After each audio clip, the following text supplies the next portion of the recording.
नमस्कार. सावित्रीबाई फुले पुणे विद्यापीठाच्या second year B.Ed course क्रमांक 204-1 मार्गदर्शन आणि समुपदेशन या विषयाचा आज आपण या ठिकाणी अभ्यास करत आहोत. मी डॉक्टर भालचंद्र भावे, प्राचार्य, शिक्षण प्रसारक संस्था, कॉलेज ऑफ एज्युकेशन, संगमनेर. आपल्या पहिल्या व्हिडिओमध्ये आपण मार्गदर्शन आणि समुपदेशन याचा अर्थ, त्याचे स्वरूप आणि त्याची नेमकी आवश्यकता का आहे याचा आपण अभ्यास केला. आजच्या या मार्गदर्शन सत्रामध्ये आपण मार्गदर्शनाचे जे 3 मुख्य प्रकार आहेत, ज्यामध्ये व्यक्तिगत मार्गदर्शन, शैक्षणिक मार्गदर्शन व व्यावसायिक मार्गदर्शन यांचा नेमका अर्थ काय आहे, त्याची गरज का आहे आणि या तिन्ही प्रकारामध्ये शिक्षकाची नेमकी भूमिका काय आहे याचा महत्त्वपूर्ण असा अभ्यास करणार आहोत. परीक्षेमध्ये याच्यावरती प्रश्न विचारले जातात, तेव्हा सर्व विद्यार्थ्यांनी याचा काळजीपूर्वक अभ्यास करावा व हा व्हिडिओ जास्तीत जास्त विद्यार्थ्यांपर्यंत शेअर करावा.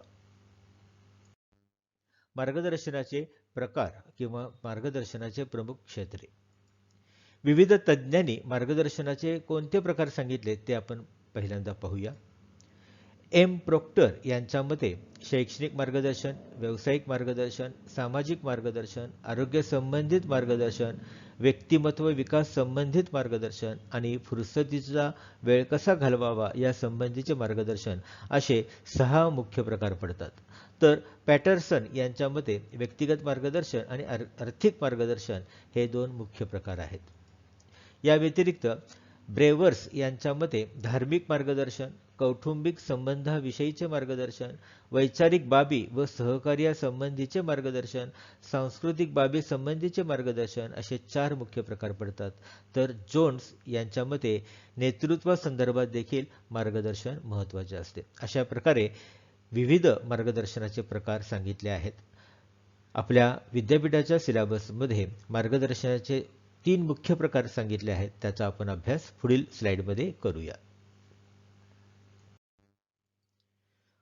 व्यक्तिगत मार्गदर्शन, अर्थ, गरज व शिक्षकाची भूमिका. व्यक्तिगत मार्गदर्शनाचा नेमका अर्थ काय आहे? ज्या मार्गदर्शनात विद्यार्थ्याला स्वतःच्या भावनिक, सामाजिक, नैतिक, समायोजनासंबंधीच्या समस्या सोडवण्यासाठी मार्गदर्शन केले जाते, त्या मार्गदर्शनास व्यक्तिगत मार्गदर्शन असे म्हणतात. व्यक्तिगत मार्गदर्शनाची गरज किंवा महत्त्व. उच्च माध्यमिक शाळेतील विद्यार्थ्यामध्ये शारीरिक बदल होत असतात. त्यावेळी त्याला अनेक समस्या भेडसावत असतात. त्या सोडवण्यासाठी व्यक्तिगत मार्गदर्शनाची गरज आहे. तसेच कुमारावस्थेतील विद्यार्थ्यांच्या लैंगिक समस्याचा देखील विचार या ठिकाणी करणं गरजेचं आहे. त्यांना समस्या निर्माण होतात, त्या सोडवण्यासाठी व्यक्तिगत मार्गदर्शनाची गरज असते. विद्यार्थ्याचा अभ्यास झाल्यावर व इतर आवश्यक कामे झाल्यावर त्याला जो रिकामा वेळ असतो त्याला फुरसतीचा वेळ असे म्हणतात. हा फुरसतीचा वेळ असतो, त्यावेळी त्याचा सदुपयोग चांगल्या छंदासाठी करावा, इतर आवडीसाठी करावा. यासाठी प्रत्येक विद्यार्थ्यानुसार त्याला व्यक्तिगत मार्गदर्शन करणे आवश्यक असते. नंबर 3, जीवन जगत असताना बऱ्याच ठिकाणी इतरांशी सुसमायोजन साधावे लागते. ते योग्यरित्या होण्याकरिता वैयक्तिक मार्गदर्शनाची नितांत गरज असते. नंबर 4, व्यक्तीला जीवन जगत असताना अनेक वेळेस आर्थिक अडचणी येत असतात. त्यावेळी आर्थिक अडचणीवर मात करण्याकरिता वैयक्तिक मार्गदर्शनाची गरज असते. आणि नंबर 5, व्यक्तीच्या व्यक्तिगत समस्या सोडवण्यासाठी वैयक्तिक मार्गदर्शनाची आवश्यकता असते. शाळेतील स्थगिती व गळती कमी करण्याकरिता. विद्यार्थ्यांचे प्रमाण हे शाळेतील नापासीमुळे किंवा गळतीमुळे होत असते. ते कमी करण्याकरिता विद्यार्थ्याला वैयक्तिक मार्गदर्शनाची गरज आहे. थोडक्यात शारीरिक बदल, लैंगिक समस्या, फुरसतीच्या वेळेचा सदुपयोग, सुसमायोजन, आर्थिक अडचणी, व्यक्तिगत समस्या आणि शाळेतील स्थगिती व गळती कमी करण्याकरिता व्यक्तिगत मार्गदर्शनाची गरज असते. व्यक्तिगत मार्गदर्शनात शिक्षकाची भूमिका. विद्यार्थ्यांना प्रबलन द्यावेत, विद्यार्थ्यांशी मैत्रीपूर्ण संबंध ठेवावेत, विद्यार्थ्यांना त्यांच्यातील चांगल्या क्षमता, बलस्थाने यांची जाणीव करून द्यावी, विद्यार्थ्याकडे वैयक्तिक लक्ष द्यावे, पक्षपातीपणा करू नये, विद्यार्थ्यांच्या समस्या सोडवण्यासाठी पुढाकार घ्यावा. या प्रकारे शिक्षक व्यक्तिगत मार्गदर्शन हा करू शकतो. यानंतर आपण शैक्षणिक मार्गदर्शनाचा अर्थ व व्याख्या पाहणार आहोत. जोन्स यांनी केलेली व्याख्या: शैक्षणिक मार्गदर्शन म्हणजे विद्यार्थ्याची आवड निवड, पात्रता, समायोजन क्षमता लक्षात घेऊन शाळा, अभ्यासक्रम, विविध विषय या संदर्भात करावयाच्या मदतीशी ते संबंधित असते. डन्समूर व मिलर यांनी केलेली व्याख्या: व्यक्तीच्या औपचारिक शिक्षणाच्या प्रारंभापासून ते शिक्षण संपुष्टात येईपर्यंत तिच्या गरजा, अभिरुची व योग्यतेनुसार भावी जीवनाच्या दृष्टीने तयारी करून घेण्यासाठी वस्तुनिष्ठपणे केलेले सहाय्य म्हणजे शैक्षणिक मार्गदर्शन होय. अशा प्रकारे शैक्षणिक मार्गदर्शनाच्या 2 मुख्य व्याख्या आपण अभ्यासल्या. शैक्षणिक मार्गदर्शनाची नेमकी गरज काय आहे व त्यामधील शिक्षकाची भूमिका काय आहे ते आपण पाहूया. योग्य अभ्यासक्रम निवडण्याकरिता विद्यार्थ्याच्या क्षमता, आवड, भविष्यकालीन गरजा यानुसार योग्य अभ्यासक्रम निवडण्याकरिता विद्यार्थ्यांना मदत करण्याकरिता शैक्षणिक मार्गदर्शनाची गरज असते. नंबर 2, अभ्यास सवयी आत्मसात करण्याकरिता अभ्यासात समाधानकारक यश मिळवण्यासाठी आवश्यक अशा अभ्यास सवयी आत्मसात करण्यासाठी देखील शैक्षणिक मार्गदर्शनाची नितांत आवश्यकता असते. नंबर 3, विद्यार्थ्यांचे मूल्यांकन करण्याकरिता विविध चाचण्या, कसोट्या, शोधिका, निरीक्षण, संकलित नोंदपत्रिका इत्यादी साधनाद्वारे विद्यार्थ्याचे मूल्यांकन करण्याकरिता शैक्षणिक मार्गदर्शनाची नितांत आवश्यकता असते. नंबर 4, योग्य अभिवृत्ती विकसित करण्याकरिता शिक्षण, अभ्यासक्रम, शाळा, महाविद्यालय यांच्याशी समायोजन साधून योग्य अभिवृत्ती विकसित करण्याकरिता शैक्षणिक मार्गदर्शनाची आवश्यकता असते. आणि नंबर 5, व्यक्तिमत्व विकास साधण्याकरिता वेगवेगळ्या अभ्यासपूरक कार्यक्रमातून स्वतःच्या व्यक्तिमत्वाचा विकास करण्यासाठी मदत करण्यासाठी शैक्षणिक मार्गदर्शनाची आवश्यकता असते. विविध अभ्यासक्रमाची माहिती मिळवण्याकरिता तसेच योग्य व्यवसायात प्रवेश करण्याकरिता आवश्यक असा अभ्यासक्रम निवडण्याकरिता देखील शैक्षणिक मार्गदर्शनाची आवश्यकता असते.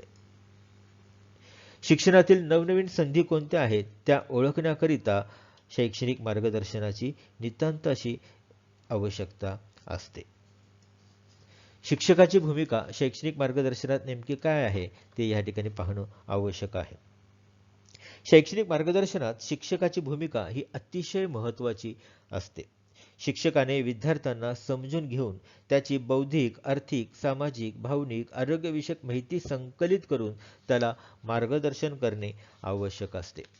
विद्यार्थ्यांमध्ये कोणत्या उणिवा आहेत त्या उणिवा शोधणे व त्या सुधारण्याकरिता मार्गदर्शन करणे आवश्यक असते. ही देखील भूमिका शिक्षकाची अत्यंत महत्त्वाची आहे. विद्यार्थ्यांना समायोजन करण्यास मदत करणे हे देखील शिक्षकाची महत्त्वाची भूमिका आहे. आणि शेवट, शालेय समुपदेशक किंवा मार्गदर्शक यांना विद्यार्थ्याविषयी योग्य माहिती पुरवणे ही देखील शिक्षकाची अत्यंत महत्त्वपूर्ण अशी भूमिका आहे.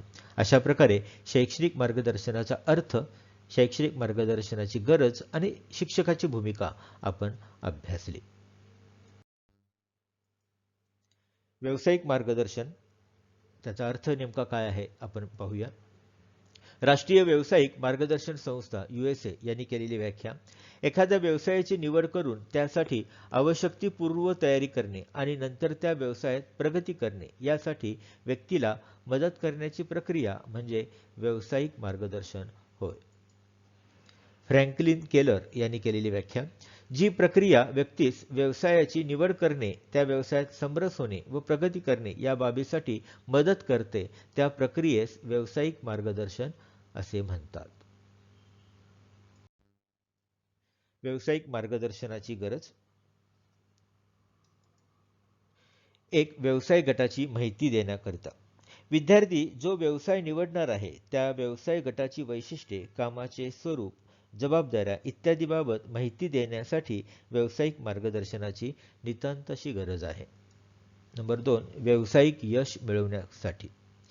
व्यवसायात यश मिळवण्यासाठी जे विशिष्ट ज्ञान, क्षमता, कौशल्य आवश्यक असतात, याची माहिती मिळवण्याकरिता व्यावसायिक मार्गदर्शनाची गरज असते.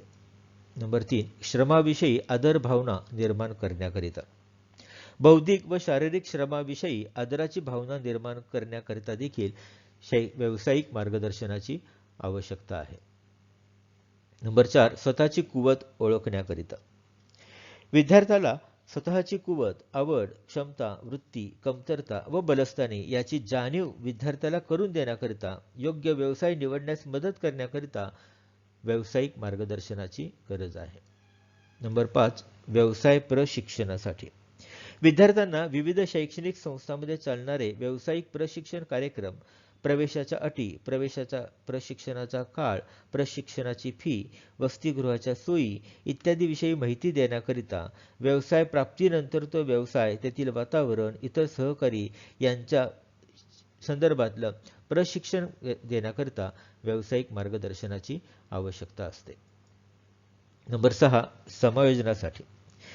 विद्यार्थ्याने व्यवसाय निवडल्यानंतर, व्यवसाय प्राप्त झाल्यानंतर तेथील वातावरण, तेथील इतर सहकारी यांच्याशी समायोजन कसे साधावे याकरिता मदत करण्याकरिता व्यावसायिक मार्गदर्शनाची आवश्यकता असते. नंबर 7, उपलब्ध सवलतींची माहिती मिळवण्याकरिता. व्यवसाय प्रशिक्षणासाठी उपलब्ध असलेल्या सवलती, शिष्यवृत्ती, शासनाकडून मिळणारे अनुदान याची माहिती देण्याकरिता व्यवसाय मार्गदर्शनाची आवश्यकता असते. नंबर 8, व्यावसायिक जगताचा अनुभव घेण्याकरिता. व्यवसायाचे नेमकं जग काय आहे, व्यवसाय जगताचा अनुभव देण्याकरिता व्यावसायिक मार्गदर्शनाची आवश्यकता असते. व्यावसायिक मार्गदर्शनातील शिक्षकाची भूमिका. व्यवसाय मार्गदर्शन केंद्र शाळेत स्थापन करता येईल. त्याद्वारे विद्यार्थ्यांना शाळेमध्येच व्यवसायाच्या संदर्भातले मार्गदर्शन देता येईल. नंबर 2, शाळांमध्ये वार्ताफलक, नियतकालिकांचा वापर करता येईल, ज्याद्वारे व्यावसायिक माहिती प्रसिद्ध करता येईल. नंबर 3, शाळांमध्ये विविध व्यवसायासंदर्भात विविध उपक्रमाचे आयोजन करता येईल. उदाहरणार्थ 15 सप्टेंबर अभियंता दिन, 22 सप्टेंबर श्रमप्रतिष्ठा दिन यासारखे दिनविशेष साजरे करता येईल. विविध स्पर्धा आयोजित करता येईल. विविध व्यावसायिकांच्या माहितीचे कात्रणाचा संग्रह करायला सांगता येईल. तसेच विविध चर्चासत्र, व्याख्यान यांचे देखील आयोजन करता येईल.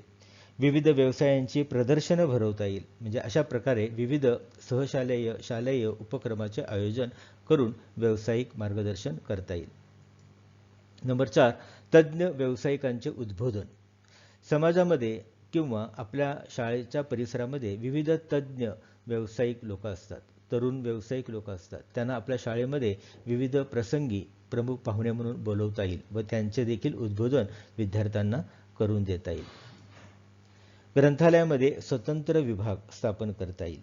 ग्रंथालयामध्ये व्यावसायिक संदर्भातले विविध मासिके, नियतकालिके, पुस्तके उपलब्ध करून देता येईल आणि त्याद्वारे विद्यार्थ्यांना माहितीही देता येईल. अशा प्रकारे व्यावसायिक मार्गदर्शनाचा अर्थ, त्याची शिक्षकाची भूमिका आणि व्यावसायिक मार्गदर्शनाची काय गरज आहे ते आपण ह्या ठिकाणी अभ्यासले.